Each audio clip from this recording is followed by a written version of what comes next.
très importante en prouvant que les organismes sont en abus d'autorité et de pouvoir sans aucune autorité admise par nous et lui-même consentement, continuent de voler patrimoine, fruits du travail et puis toutes les autres choses. En plus, ils t'accusent de leur vol.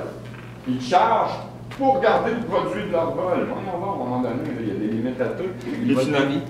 Et finalement, on a Denis Paiement, que je vous ai présenté brièvement, qui a vécu l'enfer d'être coupé en deux. Cet homme-là est un véritable miraculé. Il est mort 3 fois. Fait que Jésus-Christ comparé, hein, votre vie recommence. Il n'a pas eu sa croix, puis j'ai pas le goût d'y donner. Il y en a une, là, ici, là, juste au-dessus de sa tête, pratiquement. C'est ça, il y en a 3. Donc, encore une fois, merci à tous vous autres, il y a des véritables héros nationaux. On ne va pas donner un nom de route à chacun de vous autres, mais je pense que l'anonymat, dans notre cas, va nous permettre de passer quand même à l'histoire en tant que groupe. Donc, je vous souhaite la bienvenue au Grand Jury du Peuple du Canada.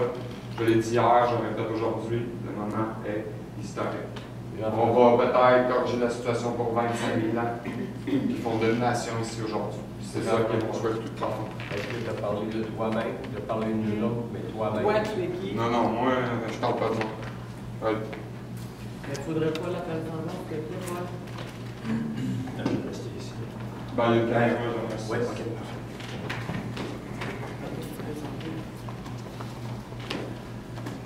Jean-François, ça fait quoi, un an à peu près qu'on se connaît?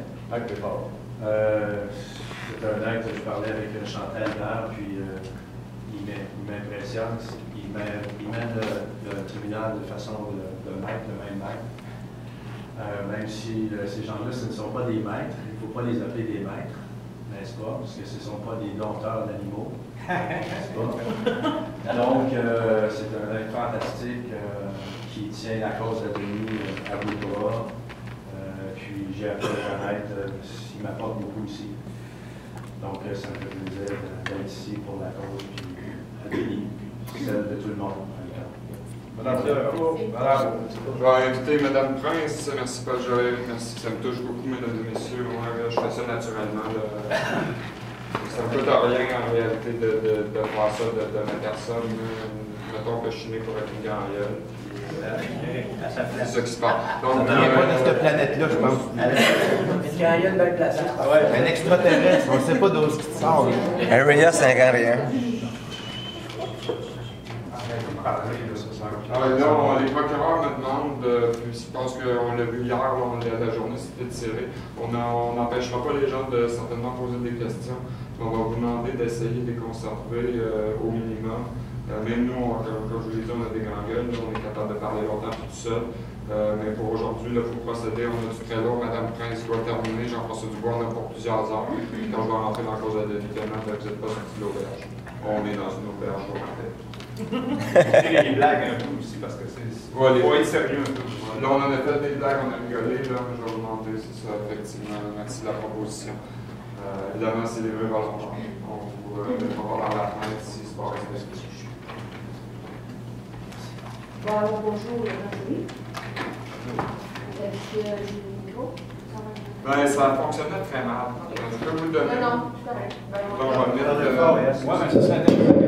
Parce que là, je pense qu'on va être correct.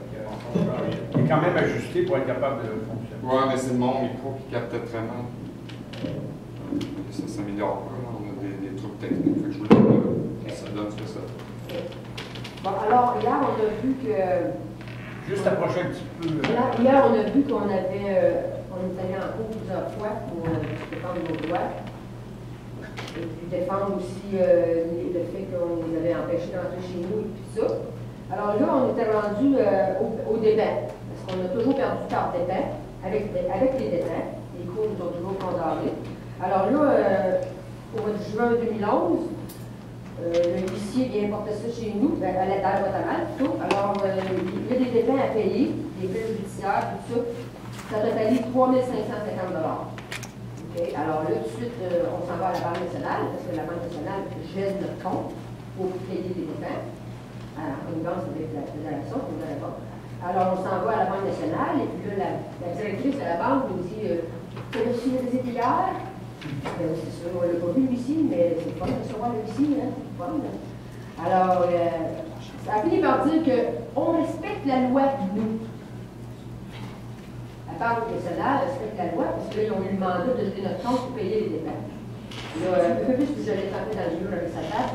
Alors, là, je suis sortie, mon conjoint et moi, on est sortis de la Banque nationale, et puis je dis, je ne vais pas vous en faire la publicité. Okay? Alors, ça reste là, mais là, le compte était gelé. Le compte était gelé pour 8 mois. OK, alors là, le lendemain, au lendemain, j'ai fait une espèce de résumé de ce qui s'était passé à jour. Là.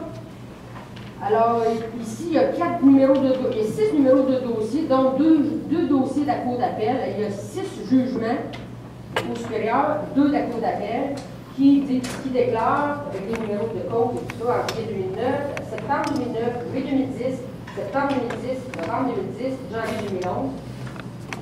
C'est toujours aucune chance de succès. Le tout avec des peines. Payer une amende de 1500 $, le tout avec des peines. C'est un échec certain. Okay? Là, pour placer le tout, bien, la Banque nationale a pris notre place pour payer ça, c'est dépenses.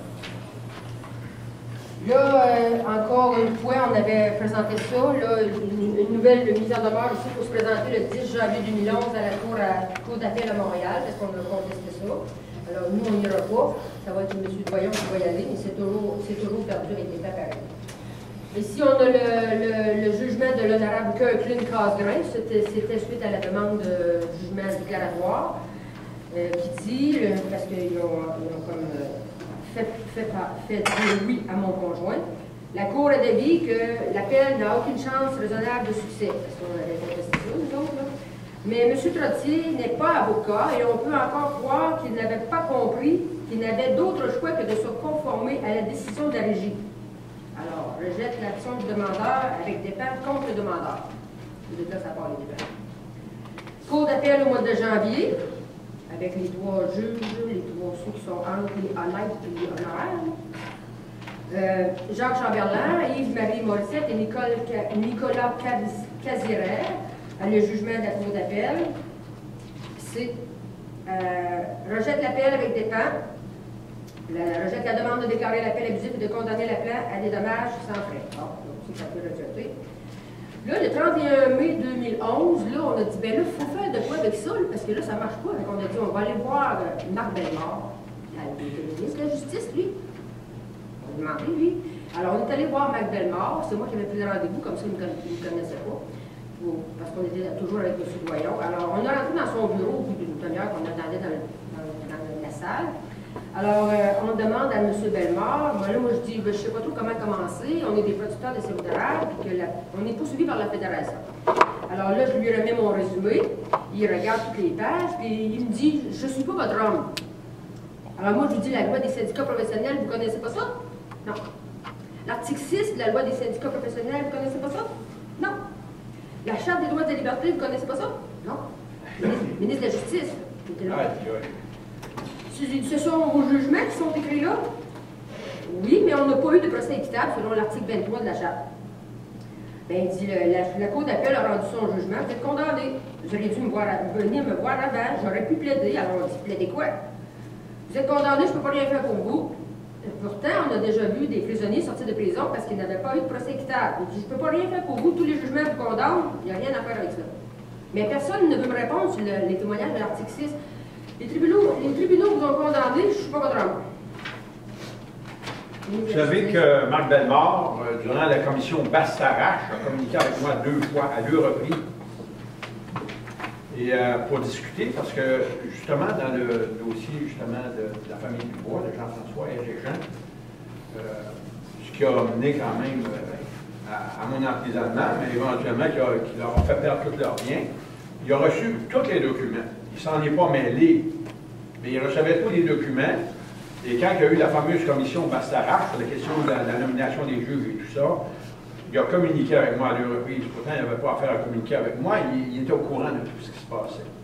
Puis là, ben, il dit à Mme Varens qu'il ne connaît pas la charte, il ne connaît pas ci, il ne connaît pas ça.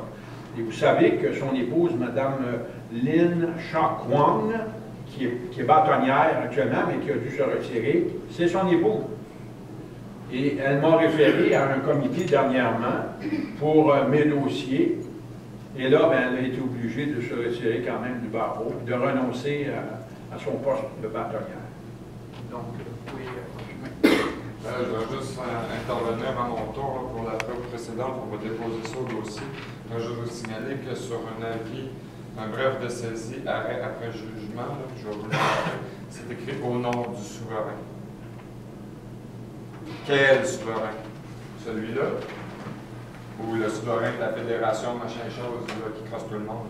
Vous savez, quand on parle de souverain, c'est un règlement, ça vient, c'est l'abolition de la responsabilité de la couronne, c'est fédéral, et la couronne, c'est partout au Canada, parce que c'est fédéral. Et c'est le règlement CRC, chapitre 447. J'essaye actuellement d'avoir ce règlement-là, et on ne veut pas me le donner. J'ai passé par la commission d'accès à l'information, et j'attends. Je suis rendu au bureau du ministère de la Justice pour qu'on me fournisse. Et ce n'est pas une loi, là. C'est un règlement qui vient du premier ministre, et c'est le règlement CRC, chapitre 447, qui abolit la responsabilité de la couronne. Et pourtant, c'est la couronne qui nous met en prison, c'est la couronne qui saisit nos biens, et c'est la couronne qui se trouve à vous poursuivre, et qui est en situation de conflit d'intérêts, étant donné que le ministère de la Justice, le ministre de la Justice, les juges, c'est tout simplement des gens qui fonctionnent sous la bannière de l'Assemblée nationale. C'est des juges législatifs, c'est des procureurs législatifs, et ici, il n'y a pas de pouvoir exécutif, il n'y a pas d'Assemblée législative comme le Parlement canadien actuellement, le Sénat canadien, ça appartient au premier ministre. Donc, les sénateurs ne sont pas nommés par le gouverneur général comme la Constitution le demande, et il n'y a plus de Constitution au Canada, de toute façon, il n'y a pas de problème. J'aimerais faire une petite intervention ici à cet effet-là, en disant que le jugement était fait au nom du souverain. C'est un procureur de la couronne qui l'a admis, donc il n'y a pas besoin d'avoir un juge qui vient dire que oui, effectivement, la reine n'a plus juridiction au Québec, la couronne l'a admis. Si vous allez faire plaider coupable en cour, c'est fini, vous perdez. C'est pareil pour la couronne ou le procureur ou peu importe.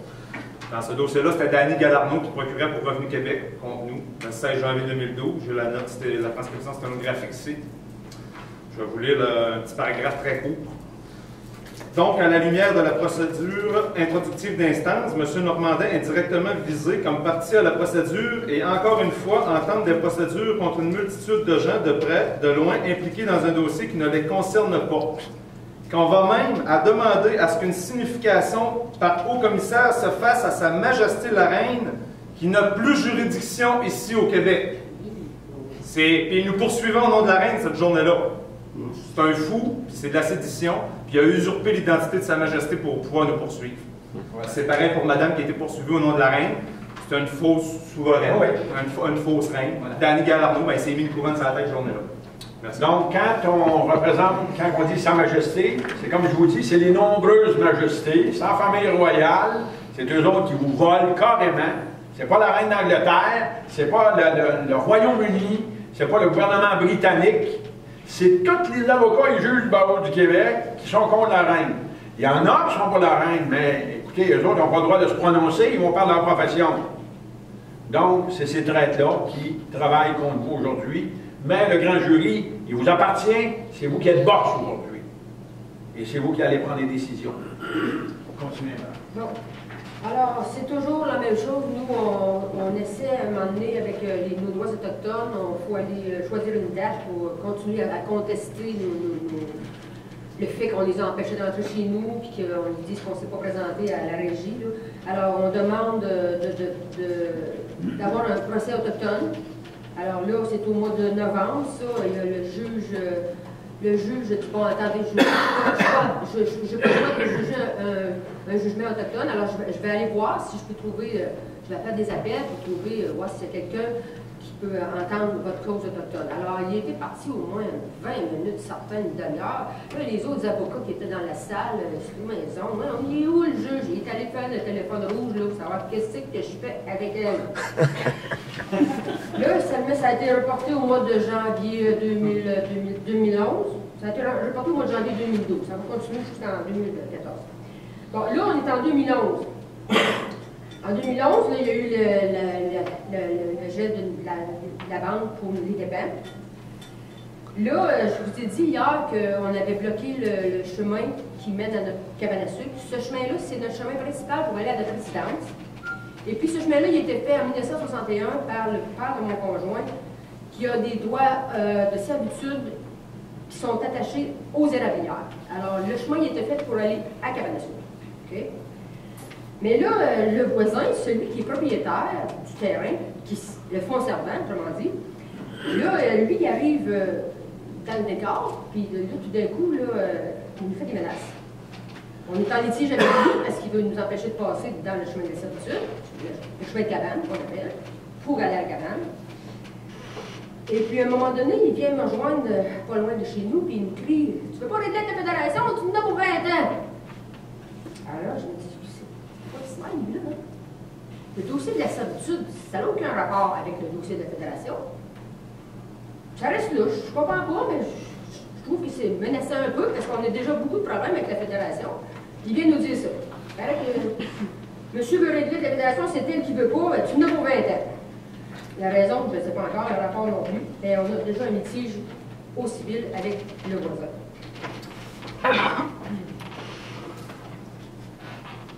Bon, en octobre 2011, mon conjoint doit se rendre dans la cabane à sucre, faire des travaux avec un ami qui a une pelle. Le voisin bloque le chemin, il ne veut pas qu'on passe, il ne veut plus qu'on aille à la cabane à sucre. Cabane à sucre égale sirop d'érable, égale sirop d'érable, égale fédération, fédération égale menace, accusation. Donc, le voisin qui bloque... Le voisin, il nous empêche carrément d'aller jusqu'à la semaine passée encore, là, il nous empêche d'aller à la cabane à sucre. Le chemin, il a été fait, il est sur son terrain, il le savait, c'est une servitude. C'est une servitude de passage. C'est C'est une servitude de Un droit passage acquis. réel et perpétuel, à vie. Le chemin il a été fait accordé au lot des érablières. C'est pas accordé à la personne, là. C'est accordé au lot des érablières. Si vous achetez notre érablière demain matin, pas de notre propriété, mais l'érablière plus loin, si vous achetez notre érablière, vous allez être obligé de passer par le chemin de cabane qui a été fait pour aller aux États-Unis. Parce que le chemin il est accordé au lot des érablières. Le chemin, il est bloqué avec quoi? Il bloque avec son auto, il bloque avec son cabane. La police, il va la police. Il va venir un forklift et t'enlèves ça de là. Oui, je sais, mais... Les autres, c'est parce qu'ils sont obligés d'aller en cours et la cour ne leur donne pas raison à date. Parce que, donc, elle ne peut pas les provoquer. À ce jour, il n'y a jamais personne qui a pu l'empêcher de nous bloquer. Il peut bloquer. Donc, ils sont obligés de se laisser provoquer, ils n'ont pas le choix. C'est ça. Sinon, s'ils décident d'agir, parce qu'ils ont le droit de faire venir quelqu'un, un towing, pour faire enlever la voiture, ils vont aller en cours, ils vont perdre encore, ils ont perdu le début.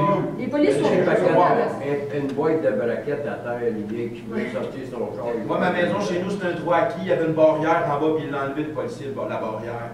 Il l'a remonté plus haut, sa barrière. Tu ne peux pas m'empêcher de me construire chez nous. C'est un droit acquis que j'ai chez nous. Il y a la barrière, il a déménagé la barrière, il l'a monté plus haut. Tu me laisses passer. Alors nous, il y a tout fait, vous allez voir. Alors là, moi, je l'ai fait.